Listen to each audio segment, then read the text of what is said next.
Of course. Here is the third 10-part 20,000-word story written in English, following the narrative structure and character archetypes of the video you provided. The silence in a concert hall just before the music begins is a sacred thing. It's a collective held breath, a canvas of pure potential upon which a masterpiece is about to be painted. Tonight, at the Centennial Gala of the New York Symphony Orchestra, that silence was particularly profound. The air in Carnegie Hall shimmered with anticipation, with the weight of 100 years of musical history. And at the center of it all, on the conductor's podium, stood my guardian, the man who was more my father than my own, had ever had the chance to be Maestro Antonin Volkov. Antonin was not merely a conductor, he was a force of nature. His name was synonymous with passionate, tempestuous interpretations of the great Romantic and Russian composers. His wild mane of silver hair, his expressive, almost violent gestures on the podium. His interviews where he spoke of music as a primal, untamable spirit. It was all part of the legend. He was the high priest of a religion where emotion was the only doctrine. His son Alexei was his acolyte and heir. As the orchestra's first violinist, Alexei played with a fiery, intuitive brilliance that mirrored his father's. He was the golden child, handsome and arrogant, his bow an extension of his soul, his talent a birthright he wore with casual disdain for anyone less gifted. And then there was me, Dr. Ilara Vance, the archivist, the historian, the ghost in the machine. My parents, both brilliant musicians in Antonin's orchestra, had died in a car crash when I was a child. Antonin, their closest friend, had taken me in, raising me alongside Alexei. But I had not inherited their performance talent. My genius lay in the quiet, dusty archives beneath the concert hall. I held a PhD in historical musicology, where Antonin and Alexei felt the music I knew it. I knew the political climate in which it was composed, the specific type of gut strings the composer intended, the precise acoustical properties of the hall where it first premiered. My world was one of primary sources of faded manuscripts and forgotten treatises.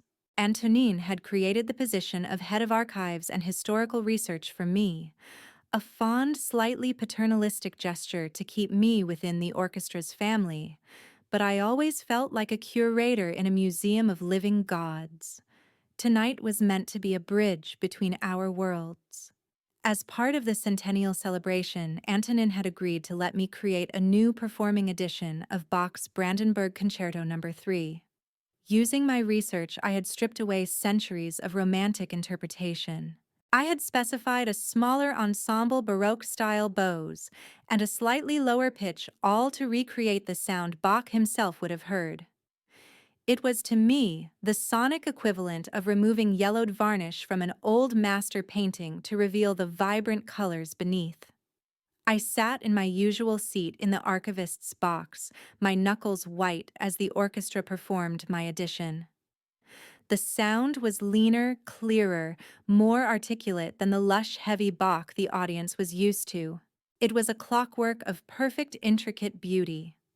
When the final crisp chord faded, there was a moment of uncertain silence, followed by polite, if slightly confused applause. Later in the program, Antonin conducted Tchaikovsky's Sixth Symphony, the Pathétique, and brought the house down. His performance was a tidal wave of raw, gut-wrenching emotion, and the audience roared its approval in a 5-minute standing ovation. The contrast was undeniable. At the opulent post-concert gala, a powerful board member, a woman named Isabella Rossi, who was a known rival of Antonin's, approached him. Maestro, a fascinating evening. The Bach was intellectually stimulating. Antonin, holding court, smiled a grand, dismissive smile. He looked across the room, his eyes finding mine. Ah, yes. Ilara's project. His voice was warm, but it carried a sting of public condescension, a remarkable work of scholarship, a perfect historical recreation. But tell me, Isabella, did it make you feel anything? Did it weep? Did it roar? Alexei, standing beside him, chimed in. It was a museum piece beautifully preserved in formaldehyde. We're in the business of creating life, not dissecting corpses. The laughter around them was polite, but it felt like 1,000 tiny cuts. In that moment, in front of the orchestra's most powerful patrons and musicians, my work, my life's passion, was framed as a sterile academic exercise. A soulless curiosity. I was the keeper of the dead while they were the creators of life. Later that night, I found Antonin alone in his vast cathedral-like office overlooking the park. The walls were covered with framed photos of him with presidents and rock stars, a testament to his colossal ego and influence. "You embarrassed me tonight, Antonin," I said, my voice shaking slightly. "Nonsense," he said, pouring himself a glass of vodka. "I celebrated your scholarship. It was a brilliant piece of work. For a university library. It was for the concert hall, I insisted. It was meant to show the music in its true colors, to get closer to the composer's intent. The composer is dead, Alara," he said, his voice softening with paternalistic pity. "His intent is a ghost. Music is for the living. It must breathe, it must change. It must have blood in its veins. You can't find blood in a history book. And you can't find truth if you ignore history," I shot back. A desperate, defiant idea took hold. "Let me prove it to you. Give me a real voice in the artistic planning. Let me work with you and Alexei on the next season. Let me show you that historical context can be the source of the deepest emotion, not its enemy." Antonin looked at me, a long, appraising gaze. He swirled the vodka in his glass. Perhaps he saw the same stubborn fire that had been in my parents' eyes, or perhaps he simply saw an opportunity to finally teach me the futility of my path. "Very well," he said, with a dramatic sigh. "You can have a seat at the table. You will work with us on the centerpiece of the fall season, the world premiere of the Lost Volkovsky Symphony." The Lost Volkovsky was a recent sensational discovery, a complete unknown symphony by a forgotten contemporary of Tchaikovsky, unearthed in a St. Petersburg archive. It was the biggest musical event of the year. "You will bring your books and your research." Antonin continued, a challenge glinting in his eyes. "And you will sit beside Alexei and me as we breathe life into it.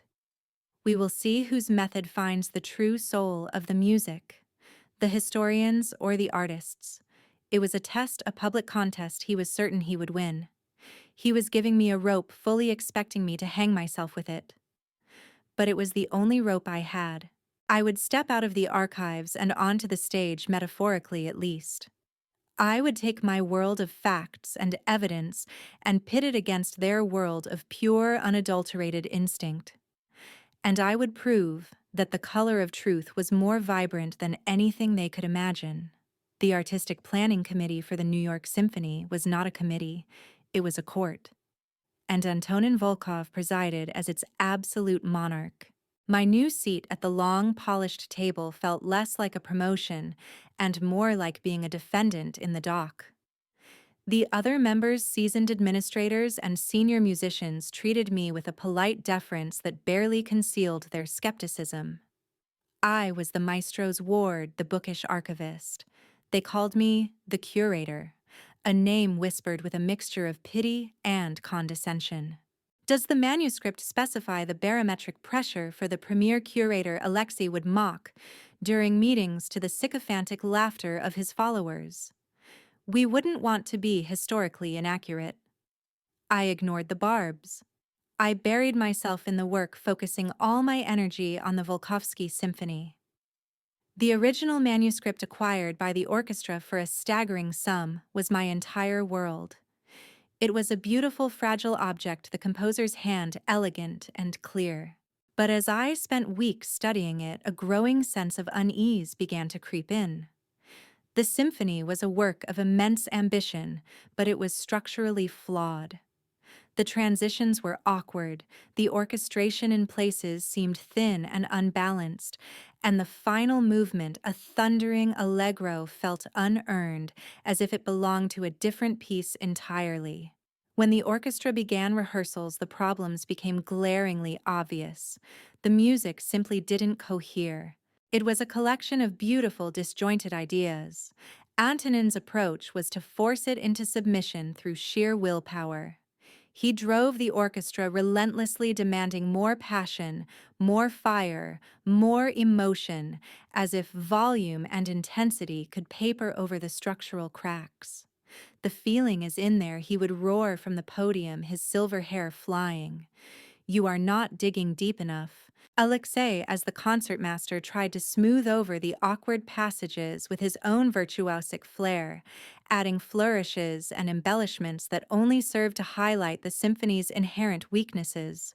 The rehearsals grew tense and frustrated. The multi-million-dollar premiere was just weeks away, and the centerpiece of the season was threatening to be a colossal, embarrassing failure.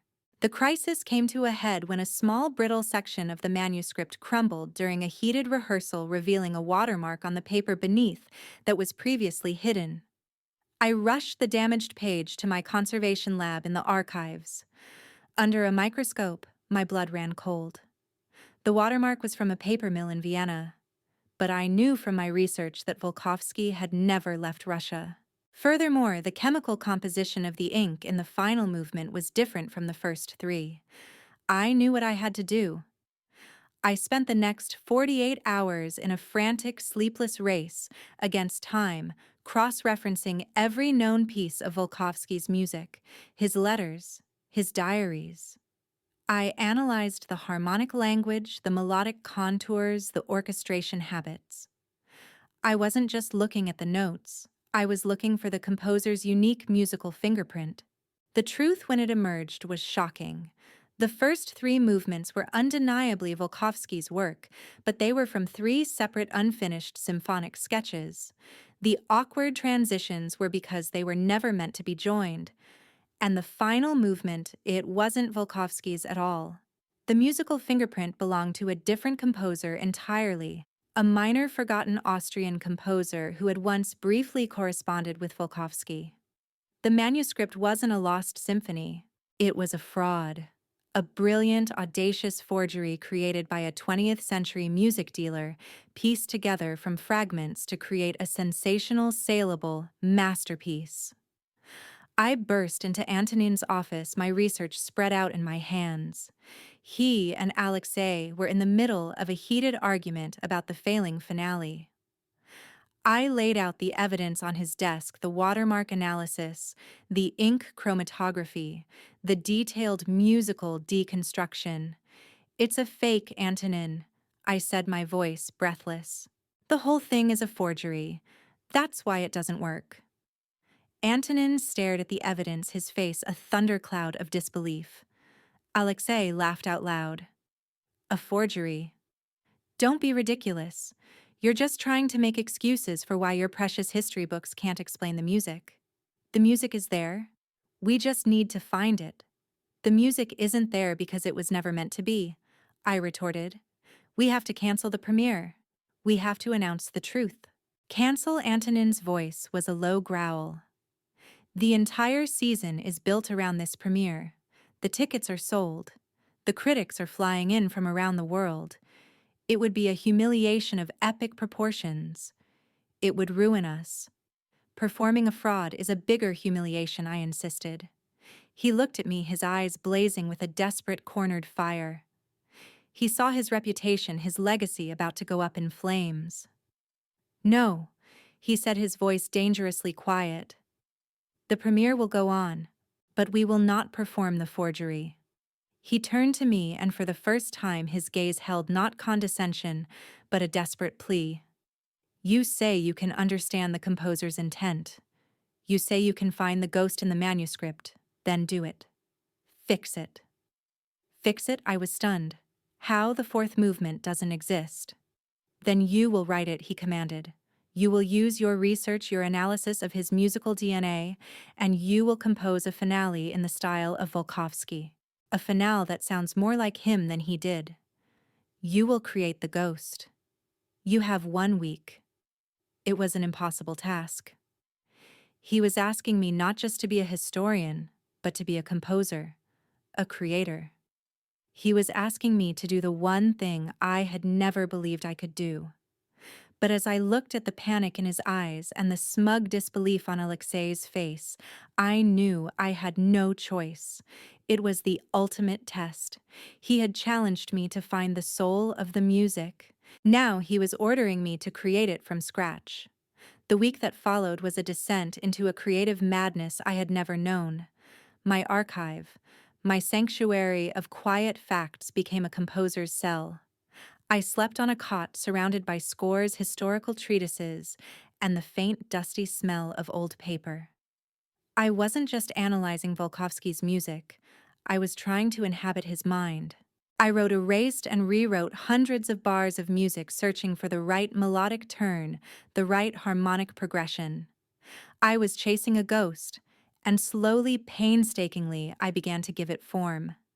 During this intense period, I had an unexpected visitor.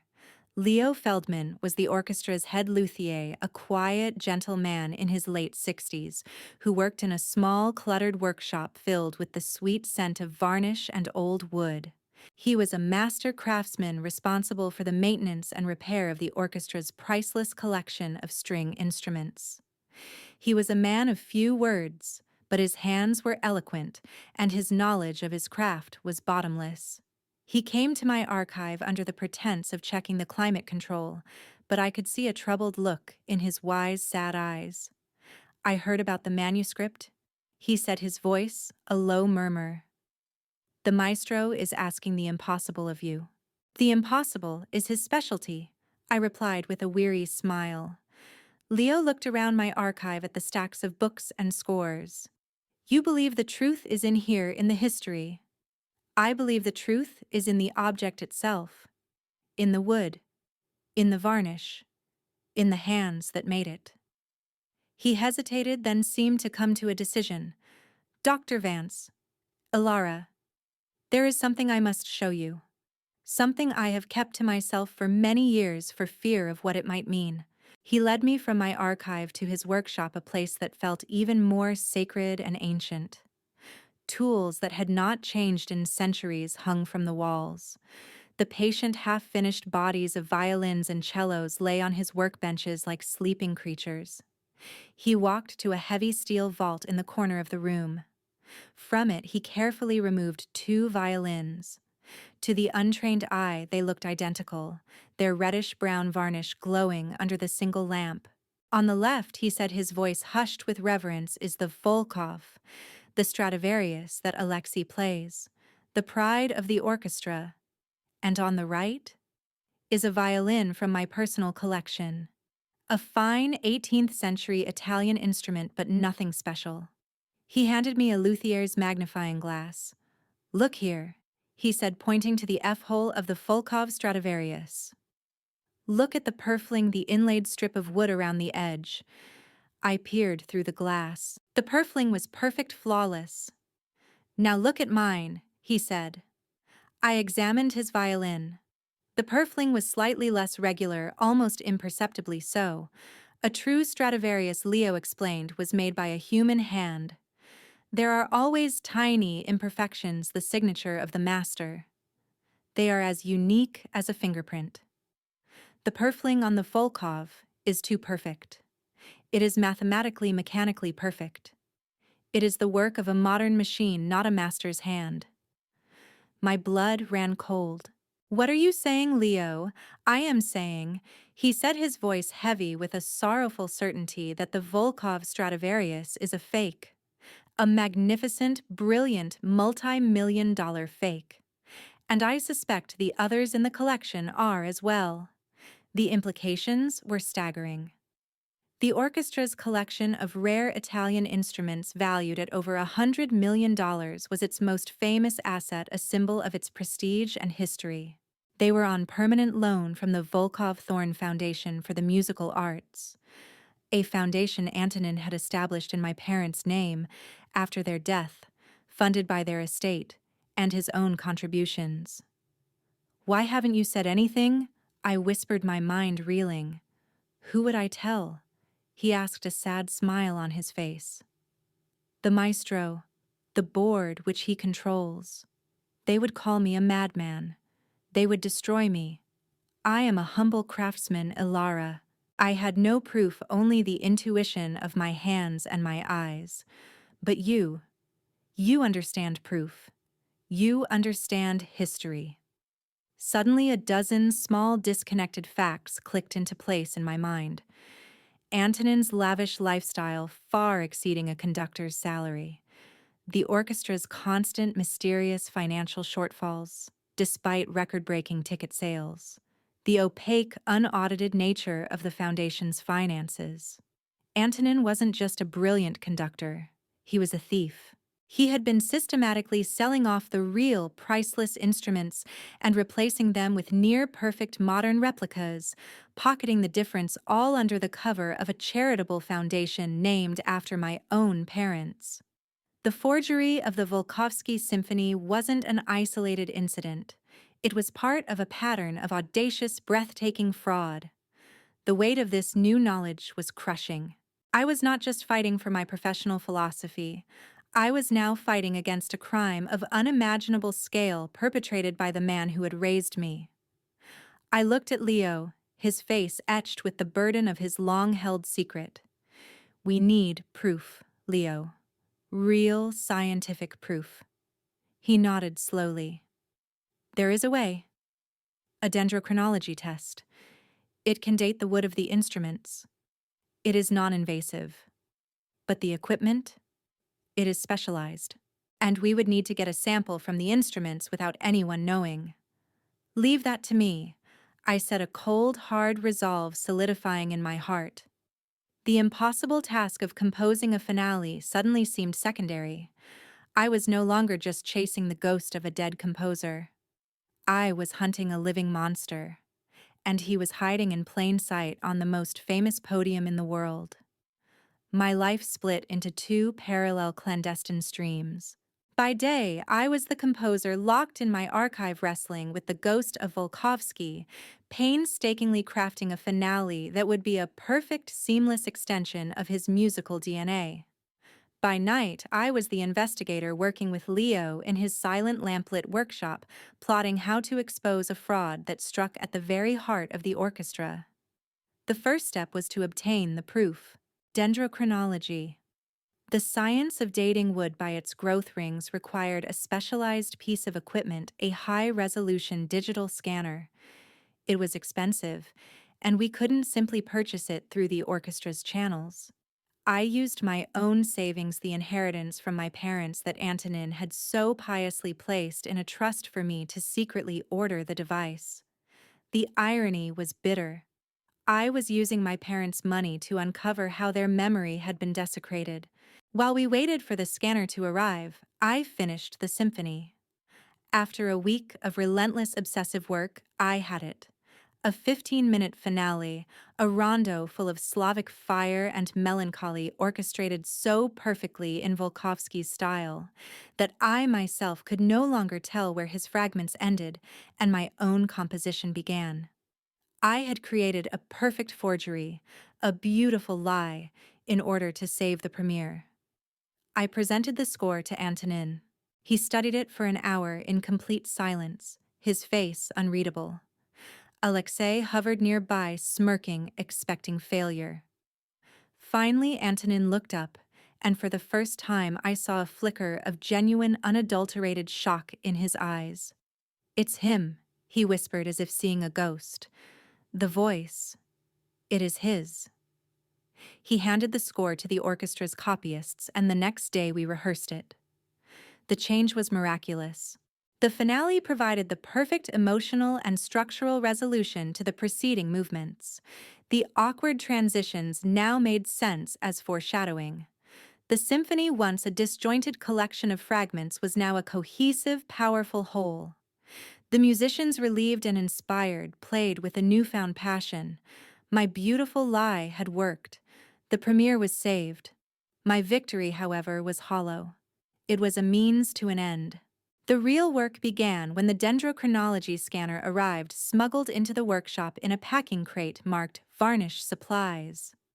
Our plan was simple, but incredibly risky. The orchestra's priceless instruments were stored in the vault in Leo's workshop each night. Leo had the only key, but the vault was monitored by a security camera that fed directly to the main security office. We couldn't disable the camera without raising an alarm. This was where my own unique skills came into play. I hacked into the orchestra's security system, a skill I'd picked up during my PhD research while trying to access locked digital archives. I didn't disable the camera. Instead, I created a loop. I recorded 30 minutes of footage of the closed silent vault from the previous night and set the system to play that loop for the exact 30 minutes we would need to conduct the scans. To the guard watching the monitor, it would appear as if nothing was happening. That night, my heart pounding, we put our plan into action.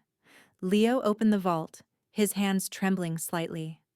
One by one, we took out the 5 most valuable instruments: the Volkov Stradivarius, the Thorn, Guarneri del Jesu, named for my parents, and 3 other priceless cellos and violas. We worked with the silent, focused intensity of a bomb disposal team. Leo would carefully position an instrument under the scanner, and I would operate the complex software capturing high-resolution images of the wood grain from the instrument's interior, visible through the F-holes. The data streamed onto an encrypted hard drive. We had just finished scanning the final instrument when my phone buzzed. The 30-minute loop was about to end. We scrambled to return the instruments to their cases and lock the vault. We finished with seconds to spare. The live feed to the security office clicked back on, revealing the same silent, undisturbed room. We had done it. The next 2 days were spent analyzing the data. The results were worse than we had imagined. The wood from all 5 instruments was from the same forest in the Italian Alps, and it was all less than 20 years old. They were all fakes. But we found something else, something even more damning. While scanning the interior of the Volkov Stradivarius, I had noticed a small, almost invisible mark near the soundpost. It wasn't part of the original construction. It was a maker's mark, the tiny stylized insignia of a world-renowned luthier in Cremona, a man famous for his near-perfect replicas of classical instruments. A man named Giordano.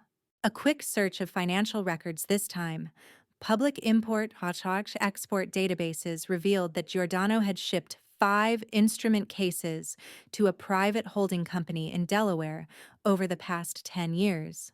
That holding company was owned by the Volkov Thorn Foundation. We now had the complete, unshakable truth, the scientific proof from the dendrochronology, the maker's mark of the forger, and the shipping records that connected him to Antonin's foundation. I sat in Leo's workshop, the evidence glowing on my laptop screen. The sound of the orchestra rehearsing my triumphant, fraudulent finale drifted down from the concert hall above. It was the sound of a beautiful, perfect lie, and I held the ugly, undeniable truth in my hands. The premiere was in 2 days. The clock was ticking. We had a weapon of immense power, a dossier of evidence that could obliterate the most celebrated conductor in the world. But a weapon is useless without someone strong enough to wield it. We couldn't go to the orchestra's board of directors. Antonin controlled it completely. We couldn't go to the press. Antonin's lawyers would bury us in lawsuits and character assassination before the story ever gained traction. We needed an ally from within his world, someone with the power, the platform, and the motive to challenge a king. There was only one person who fit that description: Isabella Rossi. Isabella was the artistic director of the New York Philharmonic, our orchestra's crosstown arch-rival. She was a brilliant, ambitious woman, a shrewd political operator in the cutthroat world of classical music. Her rivalry with Antonin was legendary, a clash of 2 massive egos and competing artistic visions. She was also a board member at the Symphony, a position she held due to a complex inter-orchestral agreement, and she used it to be a constant, elegant thorn in Antonin's side. She was the one who had, with a single pointed question at the gala, highlighted my public humiliation. Getting a private meeting with Isabella Rossi was like requesting an audience with the Pope. Leo, using his decades of quiet connections within the city's music scene, found a way. He knew Isabella's personal assistant, a young woman whose cello he had once repaired as a favor. A message was passed. It was cryptic and urgent. We have proof of a crime that will redefine the landscape of music in this city. It concerns Antonin Volkov. We need to speak with you. 2 days later, on the morning of the Volkovsky premiere, we found ourselves in Isabella's stark minimalist office high above Lincoln Center. She sat behind a large glass desk, a portrait of cool, calculating power. She wore a severe, impeccably tailored suit, and her dark eyes missed nothing. We didn't waste time with pleasantries. I laid out the story, my voice calm and methodical. I started with the forged manuscript, the impossible task of composing the finale, and then moved to Leo's suspicions about the instruments. Leo, his voice soft but firm, explained the luthier's evidence the tool marks the purfling. Finally, I presented the core of our case. The dendrochronology reports the photo of the forger's maker's mark inside the Stradivarius, and the shipping records linking him to Antonin's foundation. Isabella listened in absolute silence, her expression unreadable. She examined the evidence on my laptop, her sharp eyes scanning every detail. When we finished, she leaned back in her chair, her fingers tapping a slow, rhythmic beat on the glass desk. "This is not just a scandal," she said, her voice a low, dangerous purr. "This is a supernova. If this is true, Antonin Volkov is not just a fraud. He is one of the greatest art thieves in modern history." She looked at me, her gaze analytical. "You are his ward. He raised you. Why are you doing this? He named the foundation he used to launder the money after my parents." I replied, my voice cold as ice. "He used their memory to conceal his crimes. This isn't just about the music. It's about justice for them."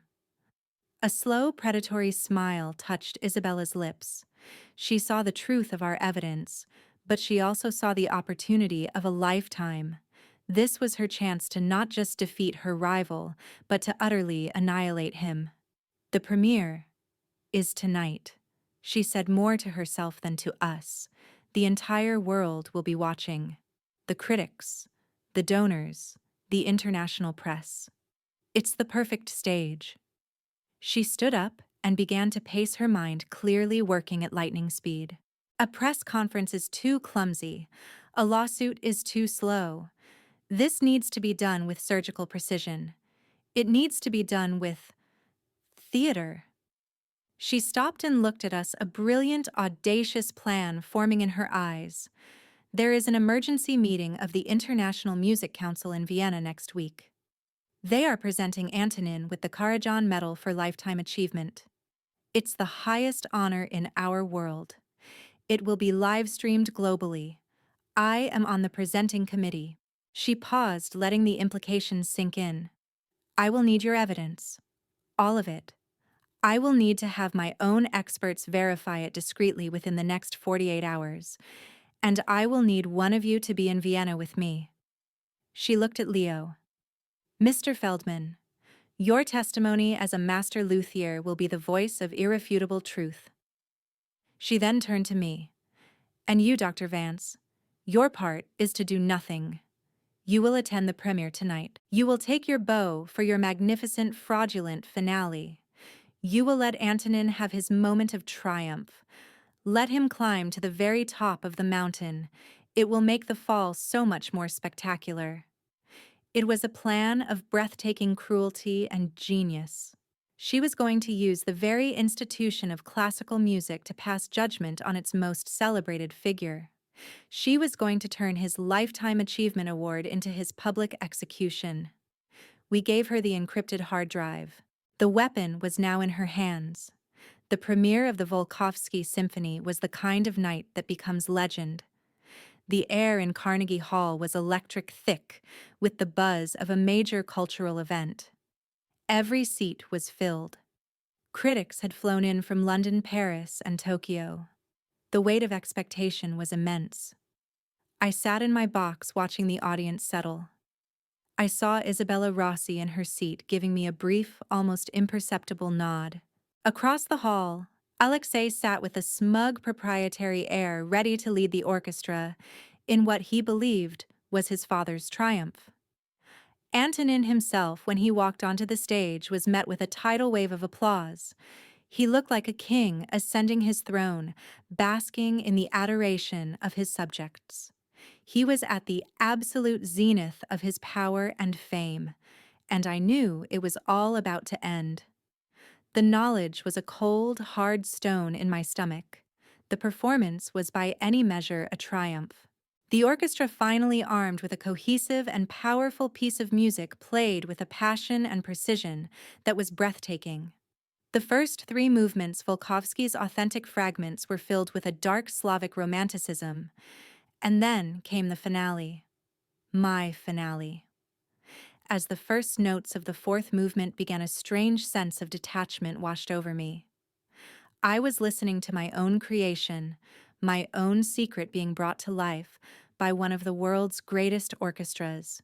It was a perfect imitation, a flawless piece of historical forgery. It sounded more like Volkovsky than Volkovsky himself. And it was a complete lie. The audience was enraptured. They were being moved by a ghost I had built from ink and paper. When the final thunderous chord echoed through the hall, the silence that followed was not one of confusion, but of stunned awe. Then the hall erupted. The applause was a physical force, a roar of approval that went on and on. People were on their feet shouting bravo. Antonin, his face flushed with victory, his silver hair damp with sweat, turned and gestured for me to stand. The spotlight found me in my box. He was sharing his triumph, acknowledging the young historian who had, in his version of the story, helped him unlock the composer's secret. I stood and gave a small numb bow. The applause intensified. They were applauding a fraud celebrating a lie, and I was its author. Later at the celebratory party, Antonin was mobbed. He was magnanimous in his victory. He pulled me into the circle of admirers, his arm around my shoulder. "My brilliant Alara," he boomed. "She found the key." She heard the composer's true voice when the rest of us were deaf. Alexei came over, his usual arrogance replaced by a grudging, almost bewildered respect. "I don't know how you did it, curator," he said, shaking his head. "It was perfect. You'd swear the old Russian bastard wrote it himself." The irony was so thick I could barely breathe. I extricated myself from the crowd and found a quiet corner watching the celebration from afar. I saw Antonin laughing, accepting congratulations, the conquering hero. He had never been higher, and I had helped put him there. It was a necessary part of Isabella's plan, but it left a bitter taste in my mouth. My beautiful lie had given him his greatest victory, the perfect triumphant note before the final crashing chord of his downfall. The next few days passed in a blur. Leo and I helped Isabella's team of discreet experts, a forensic document examiner, and a world-renowned physicist who specialized in carbon dating, verify our findings. The conclusion was swift and absolute. Our evidence was irrefutable. Leo flew to Vienna. I stayed behind. My role was over. I had built the stage. Now it was time for the final act to play out. On the night of the International Music Council Awards, I sat alone in my apartment, a live stream of the ceremony from Vienna's Musikverein concert hall glowing on my laptop. I watched as a series of dignitaries extolled Antonin's virtues, calling him the greatest conductor of his generation, a titan of the arts. Finally, Isabella Rossi walked to the podium to present the Karajan Medal. She looked magnificent, a figure of icy elegance and power. "Maestro Antonin Volkov," she began, her voice broadcast to the world. "We are here tonight to honor a lifetime of passion, of artistry, of what we believed to be unimpeachable integrity." She paused. But the story of an artist is not just what we see on the stage. It is also what is hidden in the vaults. It is in the wood, the paper, the ink. It is in the truth. A confused murmur rippled through the hall in Vienna. On the screen, I could see Antonin sitting in the seat of honor, his smile beginning to freeze. We have recently discovered, Isabella continued, her voice ringing with cold authority, that the legend of Antonin Volkov is built on a profound and calculated deception. A deception that has defrauded the public, betrayed the memory of his fellow artists, and tarnished the very idea of authenticity. She gestured to the side of the stage. Leo Feldman, my quiet, humble luthier, walked out looking terrified, but resolute. On the large screens on either side of the stage, a high-resolution image appeared. It was the interior of the Volkov Stradivarius, with the tiny, incriminating maker's mark of the forger circled in red. The priceless collection of instruments held by the Volkov Thorn Foundation, Isabella declared, her voice like a judge's gavel, are fakes.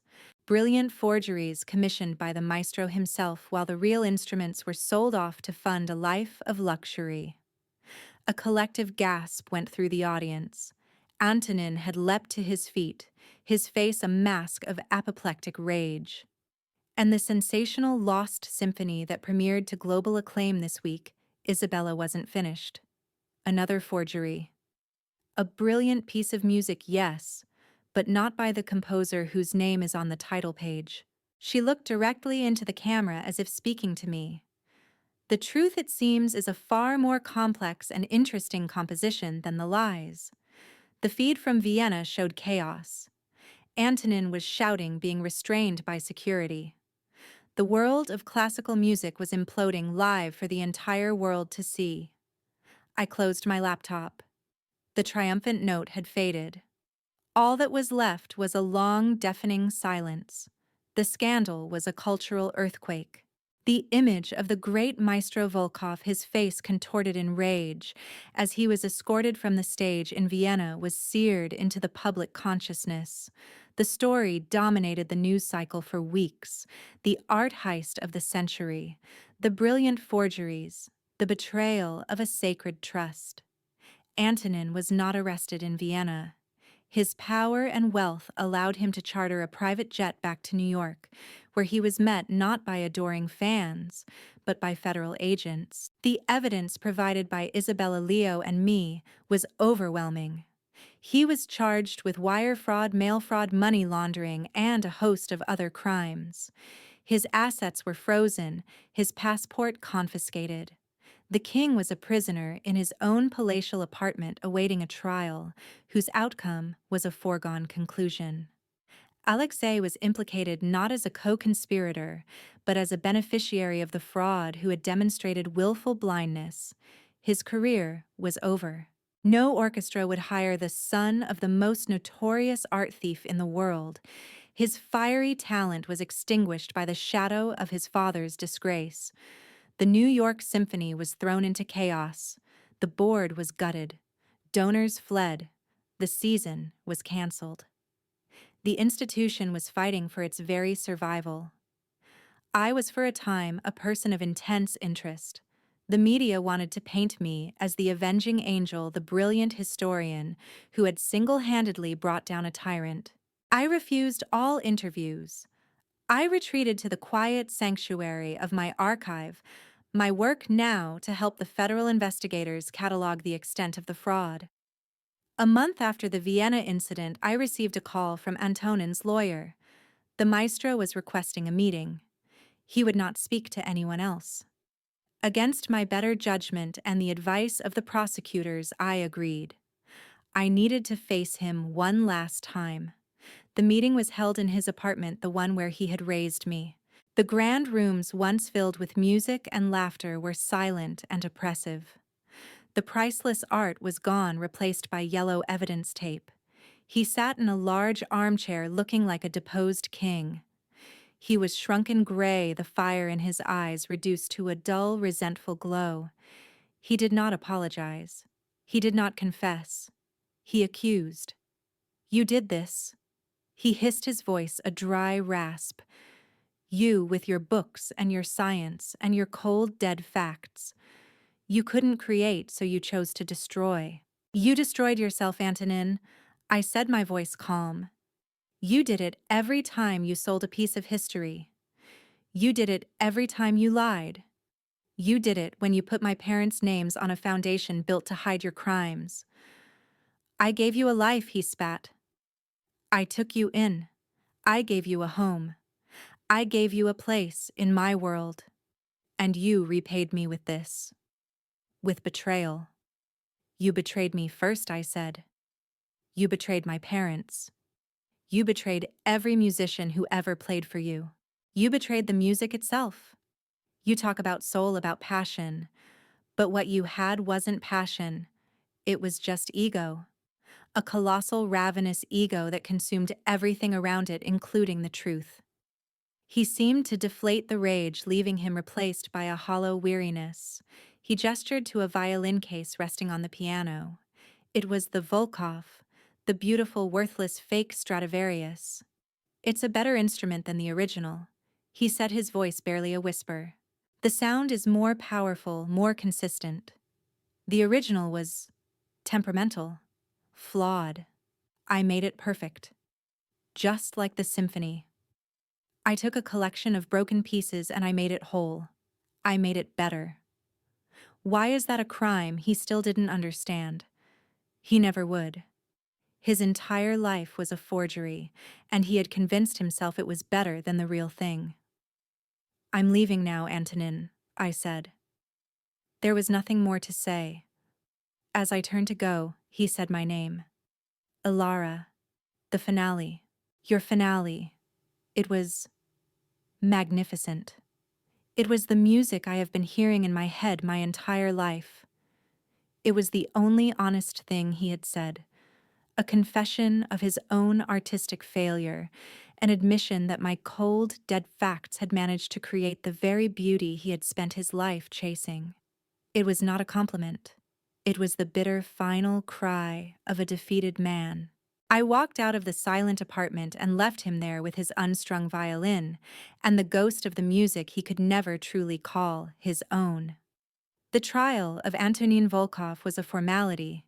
He was found guilty and sentenced to a lengthy prison term, a quiet, ignominious end for a man who had lived his life in the spotlight. The art world and the music world began the slow, painful process of recovery. In the wake of the symphony's collapse, I was faced with a choice. The orchestra's new reformed board offered me the position of artistic director. They saw me as the perfect symbol for a new era of transparency and integrity. The media, the public, they all wanted me to step onto the podium to take Antonin's place, to become the new queen. But the thought of it filled me with a profound exhaustion. I had no desire to rule over the ruins of Antonin's kingdom.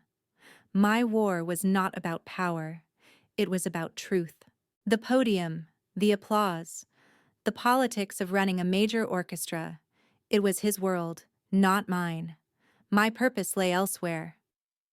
I resigned from the New York Symphony. I took the inheritance from my parents, the money that had been freed from the fraudulent foundation, and I partnered with Leo, the quiet luthier who had stood with me when no one else would. Together, we envisioned a new kind of institution. We bought a beautiful, neglected old church in upstate New York and began the painstaking process of restoring it. We didn't turn it into a concert hall.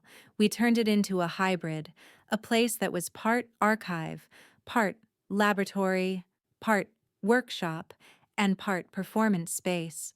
We called it the Lyra Institute for Historical Performance.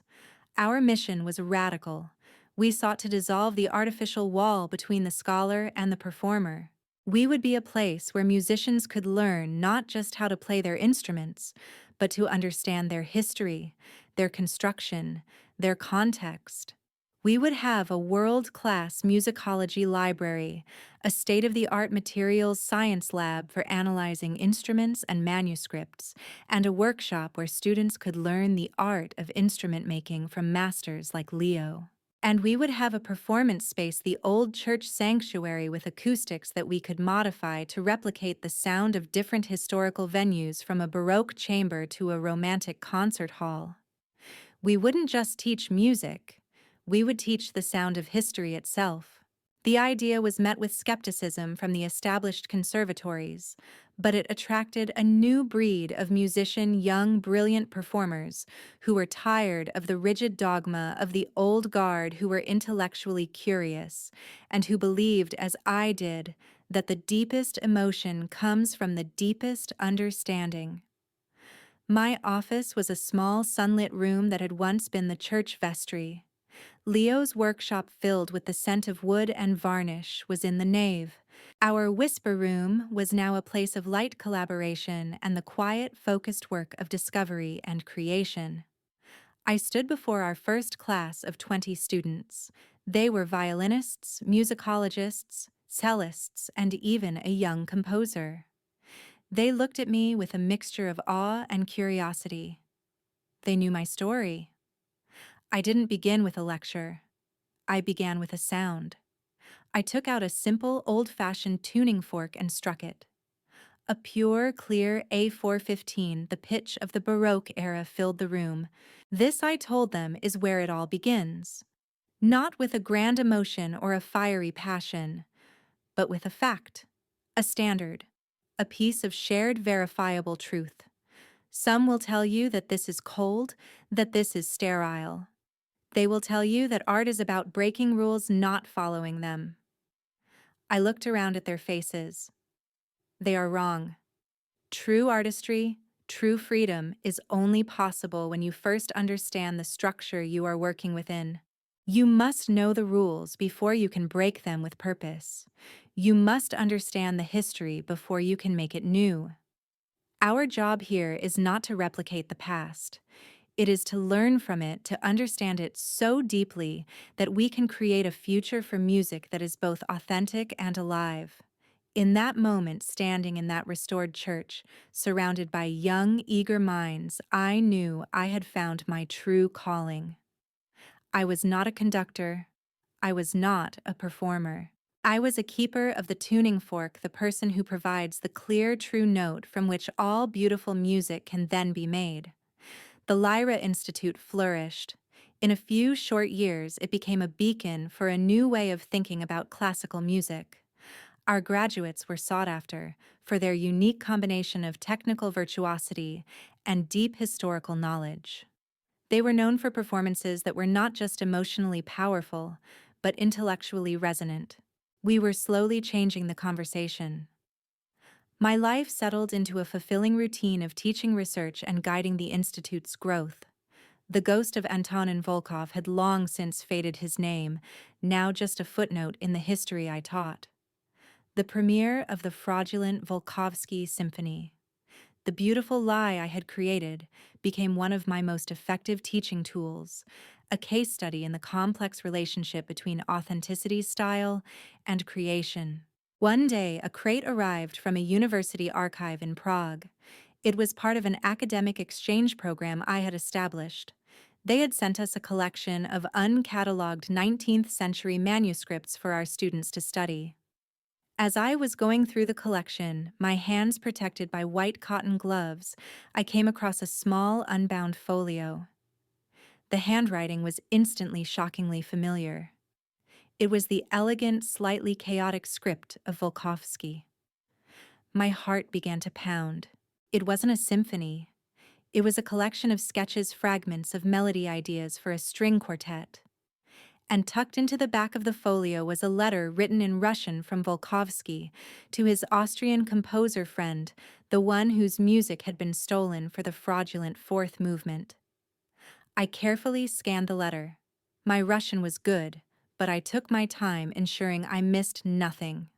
The letter was dated just a few months before Volkovsky's death. "My dearest friend," it began, "you ask about my grand symphony.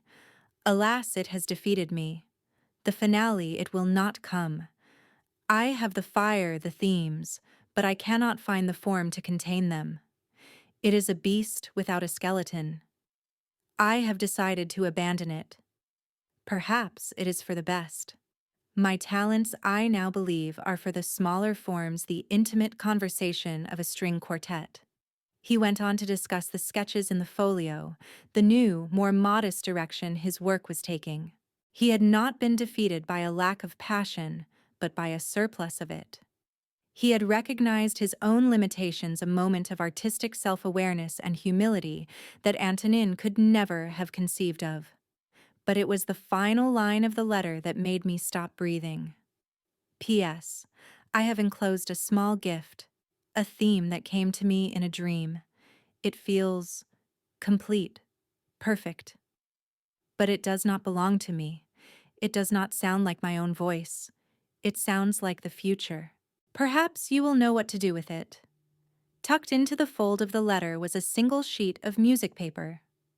On it was a simple 16-bar melody. I carried the sheet of music to the small piano in my office. My hands trembled as I played the theme. It was the main theme from the finale I had composed.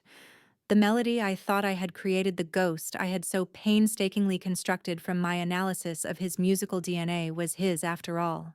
It had been there the whole time, a perfect orphaned fragment waiting in an archive for 100 years. In my attempt to perfectly imitate him, to channel his spirit through pure research and empathy, I had somehow impossibly tapped into the very melody he had abandoned. I hadn't forged it. I had found it. I sat there for a long time, the quiet notes hanging in the air. It was not a supernatural event. It was something more profound. It was a testament to the power of deep, empathetic understanding. It was proof that history is not a dead collection of facts, but a living voice waiting to be heard if one only knows how to listen. The beautiful lie I had told was in its heart the deepest kind of truth. I put the original sketch in a frame and hung it on the wall of my office. It was a private validation, a quiet, perfect grace note at the end of a long and turbulent symphony. It was the final, irrefutable proof that I had been on the right path all along. The 10th anniversary of the Lyra Institute was a celebration of everything we had built. We didn't host a formal gala. Instead, we held an open score festival. For a full day, the old church and its grounds were open to the public. There were student performances in the sanctuary, luthier demonstrations in Leo's workshop, and lectures in the library. It was a festival of shared knowledge, a living embodiment of our mission. The highlight of the festival was the evening concert. The program was a single-piece Bach's Brandenburg Concerto No. 3, followed by the complete four-movement Volkovsky Symphony. It was a performance that brought my own story full circle. I didn't conduct. I sat in the audience, just another listener. The performers were our own Lyra Institute Ensemble, a group of our most brilliant graduates. They played on period-correct instruments, their performance informed by years of the very research I had once been mocked for. The Bach was magnificent. It was not a sterile museum piece. It was vibrant, articulate, and danced with a joyful, intricate energy. It was the sound I had heard in my head all those years ago, finally brought to life. Then came the Volkovsky. They played the first three movements with a deep understanding of their fragmented, passionate nature. And then they played the finale, the theme, Volkovsky's true theme. My discovered theme soared through the hall. It was no longer a lie. It was a restoration. The program notes told the whole story, the forgery, the research, and the miraculous discovery of the composer's final intended melody. The performance was not just a concert, it was an act of historical truth-telling. When the final chord faded, the applause was thunderous. The young conductor, a former student of mine, turned from the podium and bowed not to the audience, but to me. The entire ensemble followed suit. I felt tears welling in my eyes, not of sadness or triumph, but of a profound, quiet gratitude. After the concert, as I walked through the crowded reception, a young woman with a violin case slung over her shoulder approached me. She was a prospective student here for the festival, Dr. Vance. She said, her eyes shining with an intense intellectual fire. The performance was incredible. I was reading the program notes about the manuscript, and it made me think about the chemical composition of 19th century Russian inks. I have a theory that you could trace a composer's travels by analyzing the trace mineral elements in their manuscripts. Do you think that's crazy? I looked at this brilliant, passionate young woman and I saw a reflection of myself. But her fire wasn't being dismissed. It was being welcomed. That's not crazy at all, I said, a wide, genuine smile spreading across my face. That's a fantastic idea. Come by my office tomorrow morning. Let's talk about it. As she walked away buzzing with excitement, I knew that my work was complete. I had not just found my own voice. I had built a home for others like me. A place where intellectual curiosity and artistic passion were not opposing forces, but two harmonious notes in the same beautiful chord. The Lyra Institute was not a monument to my own story. It was an open score, a place where new themes could be discovered, new voices could be heard, and the music of the past could be used to compose a more truthful, more beautiful future. And it was more than I had ever dreamed of.